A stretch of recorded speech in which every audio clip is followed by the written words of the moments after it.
Welcome to a new edition of the Famous Interviews with Joe Dimino. On this episode, we talk with writer and author of The Calm Code, Dr. Annie White. Annie developed a revolutionary step-by-step method to minimize stress and maximize happiness based on the science of neuroplasticity.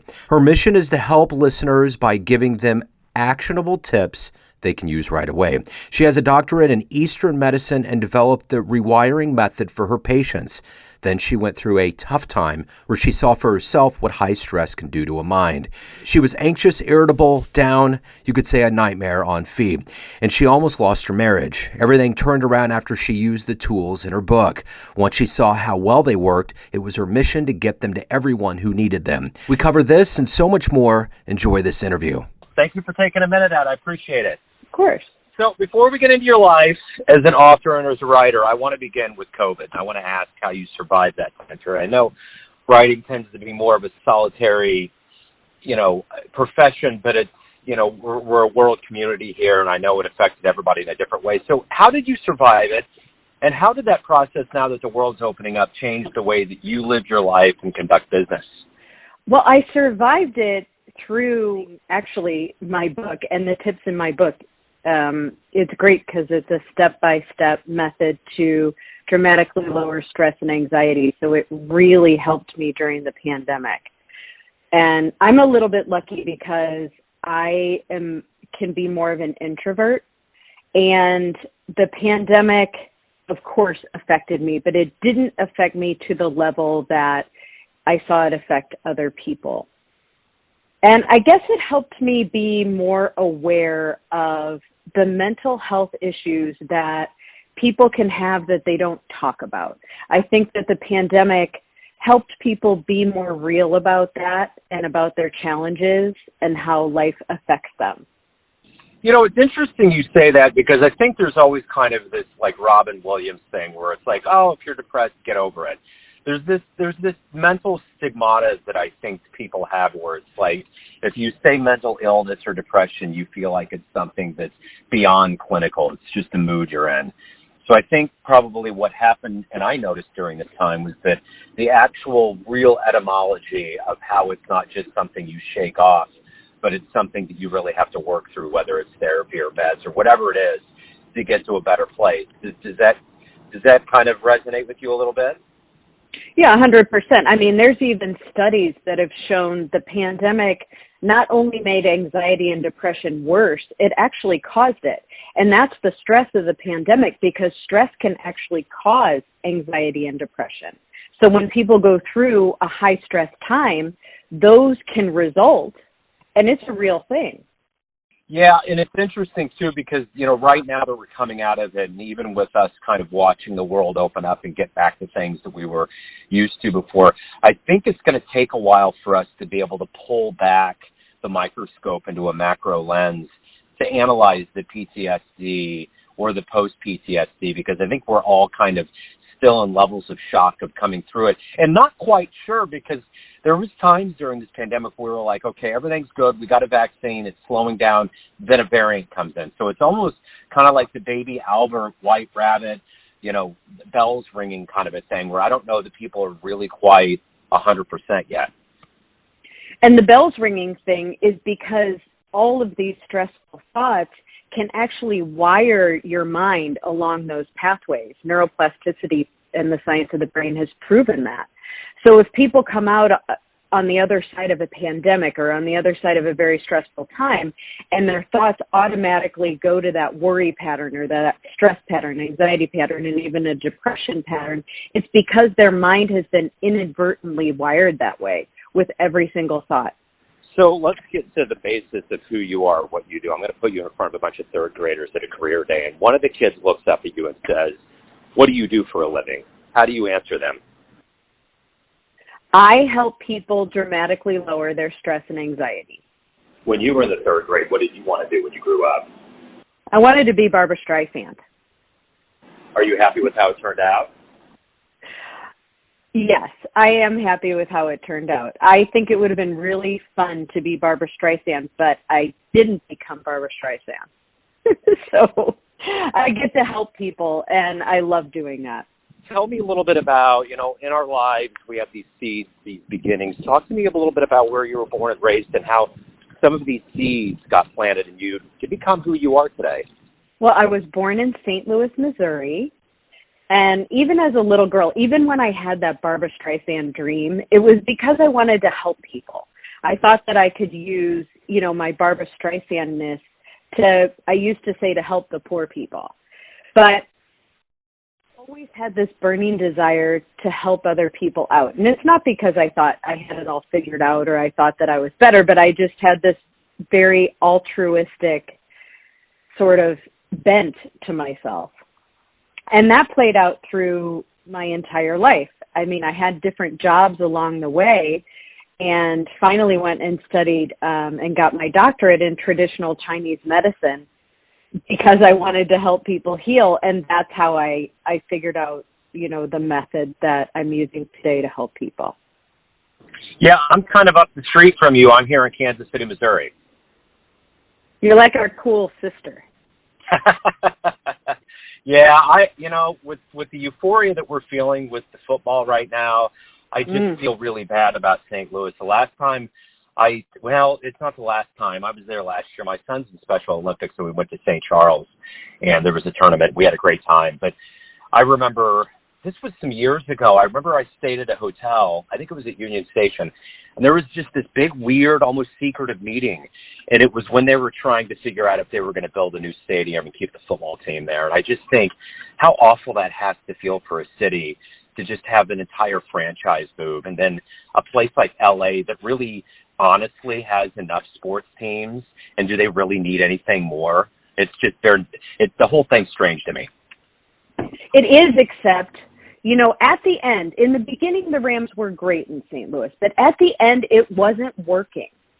St. Louis, for some reason, wasn't really appreciating them. It just wasn't a fit anymore. And what we're hoping, I think, is to find a team that works better for St. Louis. Okay, I've never heard that. That's interesting. So I guess I don't feel as bad. I just thought that it was one of those things.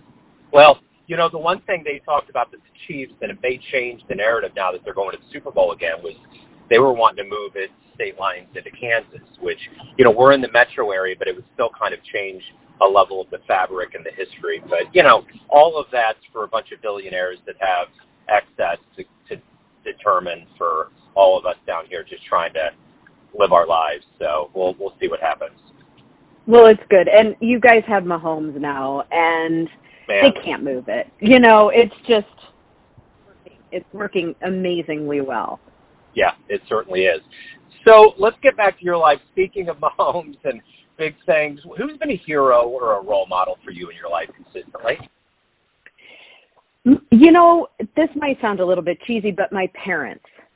My parents are people who, they make it happen, and they're able to do whatever they wanted to do in their life, despite a lot of roadblocks, despite of hard times, despite having to overcome a lot of situations. And I've always admired that.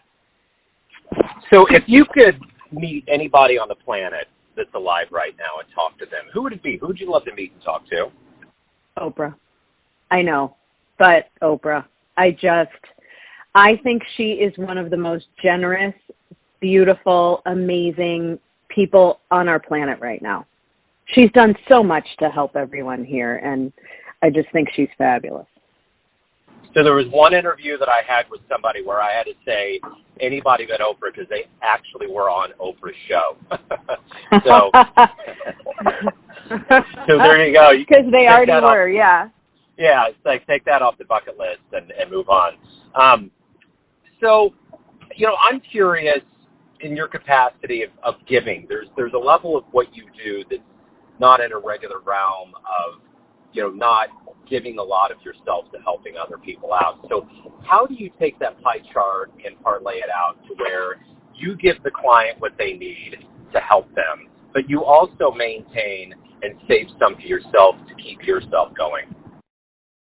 So that's a great question, because so many times in any sort of care industry, that does happen where you give too much of yourself and then you go through burnout. And I did myself. And I found that I had to have really strong boundaries around the times that I was working and giving back to myself, self-care, having time to, go hiking or go for a run or go for a bike ride or spend time with my friends and my family and not work too many days a week. Just having those really strong boundaries. Well, yeah, for sure. So, the other thing about us, everyone that's driven, is that there's these forces that work within us to help us do what we want to do, to love what we do. What is it about you every day that motivates you to get up and to do, the work that you do and to get through the day? What is it that really drives you? What drives me is people saying, wow, that really made a difference in my life. I love that. And that's the whole reason I do what I do. And it could just be that feeling, after someone tells you that, or someone tells you changed their life, or someone tells you that you made a huge difference.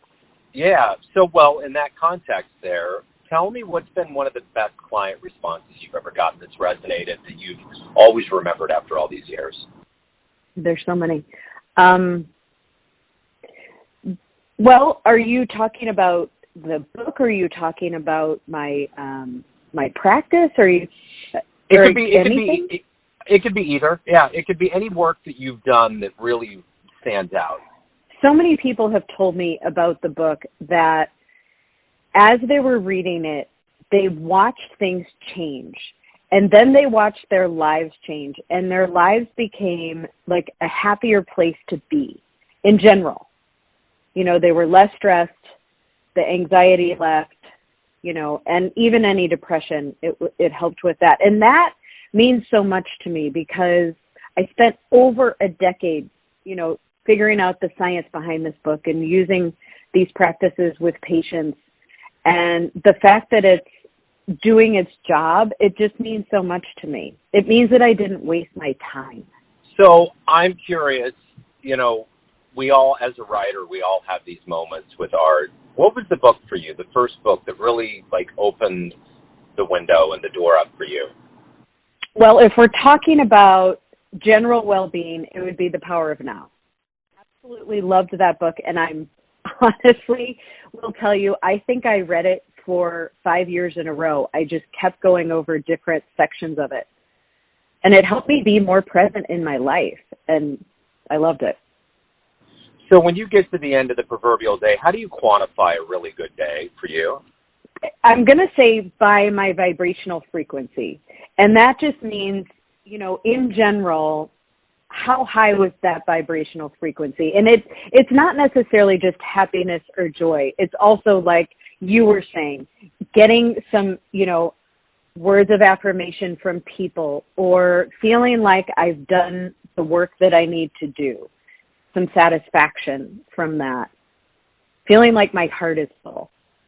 If you have a dream tonight, you run into the 20-year-old version of yourself, and you could give that version of you a piece of advice based on what you've lived up to this point, the wisdom that you've gained, the things that you've done in your life, what would you tell your young version? Do exactly what you want to do. Follow your dreams because they are there for a reason, and don't care about what people think. Yeah, for sure. So everyone out there has a perception of you. You have different roles as a writer, as a as a clinician, as family, friends, clients, everybody around you. But ultimately, you live your life. What's your perception of you? Who do you think you are?